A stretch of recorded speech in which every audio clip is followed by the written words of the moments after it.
I'll never meet Eric the Red except in a hammock between two trees. But I dream about going out a Viking and plundering where I Hello there. My name is Fame Harper, and allfreecrochet.com asked me to share with you how to make a necklace. And this necklace, this is the start of it, is made with sequins and crochet thread. And it's a good project for beginners because the only stitch you need to know is how to do a chain stitch. So, won't you join me and we'll make a necklace? You'll need some sequins. I chose blue and a bigger size of purple. You can pick any color you like. The necklace has 10 strands, so what I was aiming for is 5 blue and 5 purple. And it takes this lovely 100% crochet cotton, or whatever, it says it's size 10, whatever similar crochet cotton you have will work. And right here we have a hook. This is a size E. Wait, a size B crochet hook. You'll also need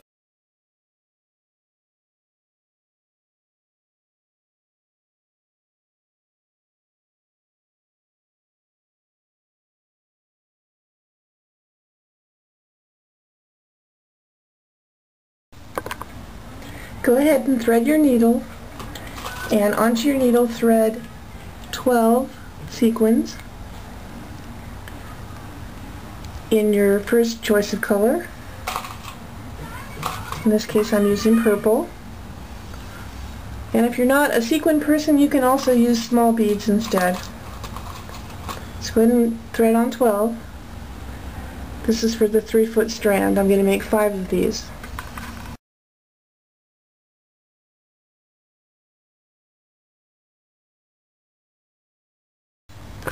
Go ahead and push the sequins down a little bit ways to get out of your way, because it starts with a chain 50. Leave yourself about a 6-inch tail. Make a slip knot to put it onto the needle. Now there's lots of ways to hold tension on your crochet. My favorite method is to wrap around my pinky, go over the back of my fingers, and use these two to pinch it. That way I can control the gauge. And you're going to want to hold on to your little tail there. So get a hold of it and start chaining like so.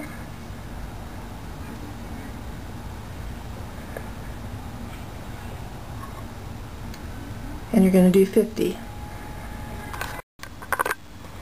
Now I've chained 50, and I'm going to slide up just one sequin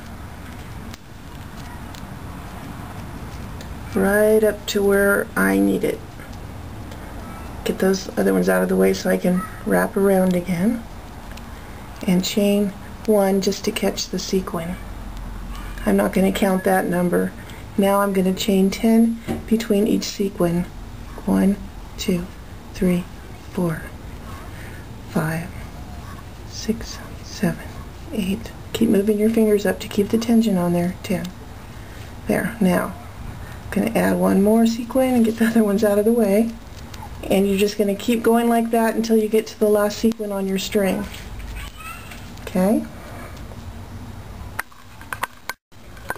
After you reach the last sequin, chain 50 to match the 50 at the beginning, and then hold both ends up like so. Match those first sequins and make sure the lengths match.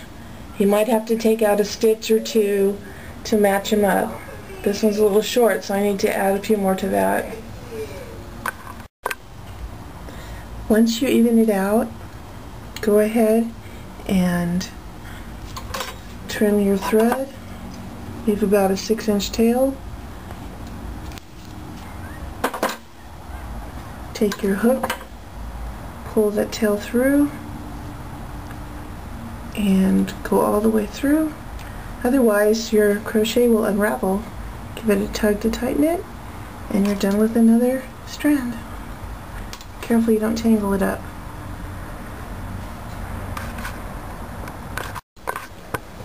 For the shorter strands, we're going to do exactly the same thing. Start with chain 50. The only difference is between each sequin you're going to put 8 stitches instead of 10. Okay, just like before, go ahead and string 12 onto the strand. Okay, chain 50, slide up a sequin, and this time there's only 8 between each sequin for the shorter strands. 1, 2, 3. And then after 8, you're going to slide up another sequin. Now that I've finished all 10 strands of my crocheted necklace, I need to put some sort of clasp on the end. And I've decided to go with a special clasp made for fiber called braiding clasps for like a hemp necklace or any kind of rope type necklace. And if you have something else handy that you think will work, just use whatever's logical.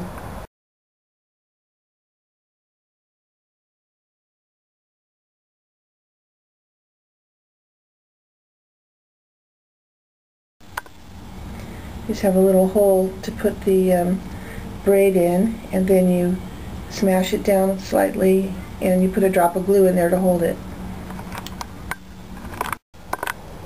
This necklace is fairly long, so if you're a petite person or you just like a shorter necklace, you can adjust it easily by only crocheting 40 at the beginning and end of each row instead of 50.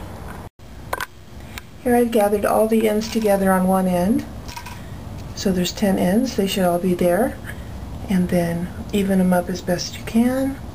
Tie an overhand knot. I'm going to probably do that off camera. Let's see if I can get a hold of it. Oh, there we go.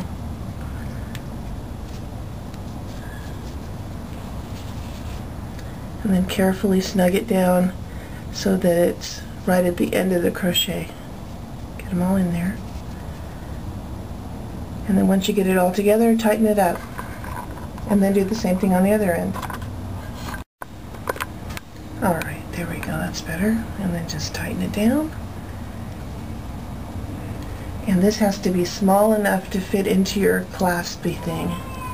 So keep that in mind if you go buy some. I think that'll fit perfectly. And cut the ends off close to the knot on both sides, and then put your clasp on.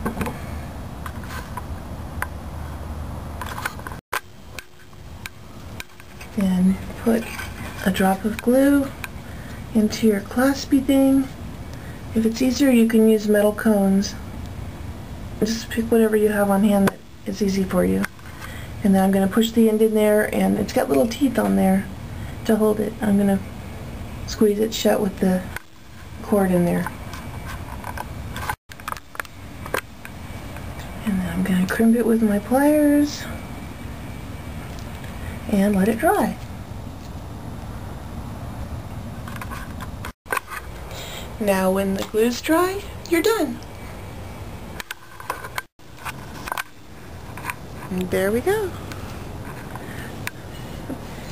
Came out in the sun so you could see it sparkle. I like it. Have fun making one. Thanks for viewing. Toodles!